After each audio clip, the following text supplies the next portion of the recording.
Salut tout le monde! Petite vidéo des Camponotus turkestanus.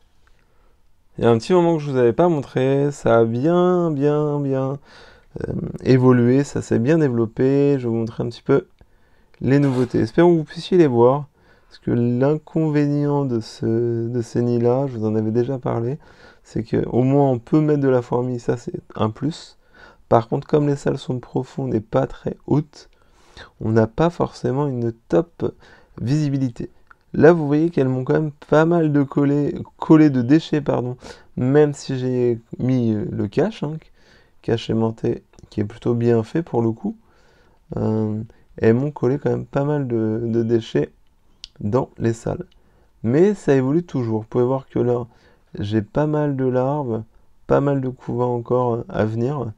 Et là, on a passé, je pense, le stade des 200, voire 300 ouvrières.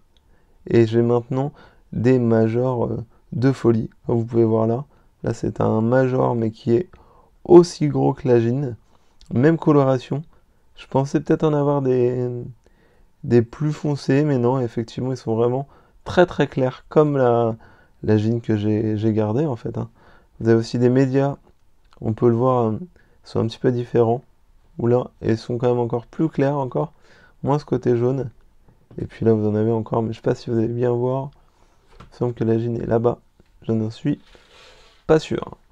Donc là, on voit que le nid est colonisé. Il me reste 4 salles où il n'y a pas de fourmis à l'intérieur.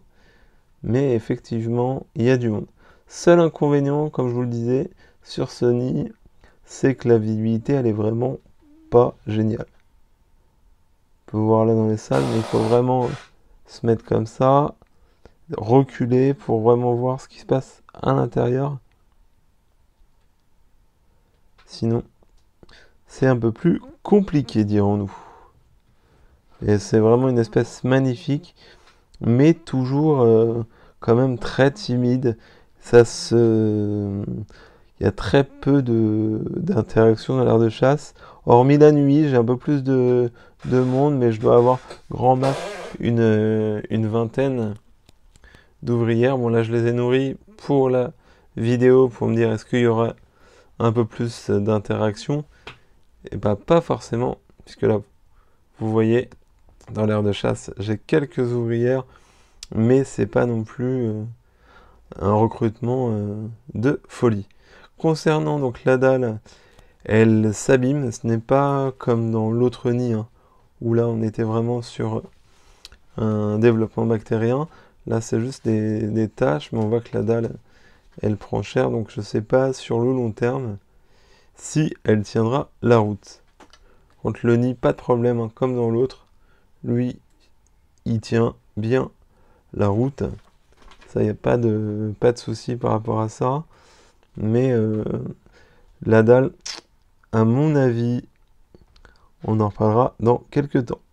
Voilà. Vous pouvez voir un petit peu les fourmis. Vous pouvez voir, j'ai des spécimens aussi foncés, mais en petite ouvrière. Je ne sais pas si vous allez bien voir. Là, ici. Ici, là, j'ai une ouvrière un peu plus foncée. J'en ai 2-3 comme ça. Mais sinon, en général, elles sont quand même très claires. Et donc, elles m'ont quand même collé en bas du nid pas mal de saleté. Ce qui est pas forcément top, mais bon, ça, toutes les fourmis le font. Voilà. Hop là. Je vais essayer de vous faire une vue d'ensemble du nid. Donc là, quand on les voit comme ça, on n'a pas l'impression qu'il y a beaucoup de monde, mais ça, quand on s'en rapproche, on voit tout de suite la différence. Voilà. Pour les Camponotus turkestanus.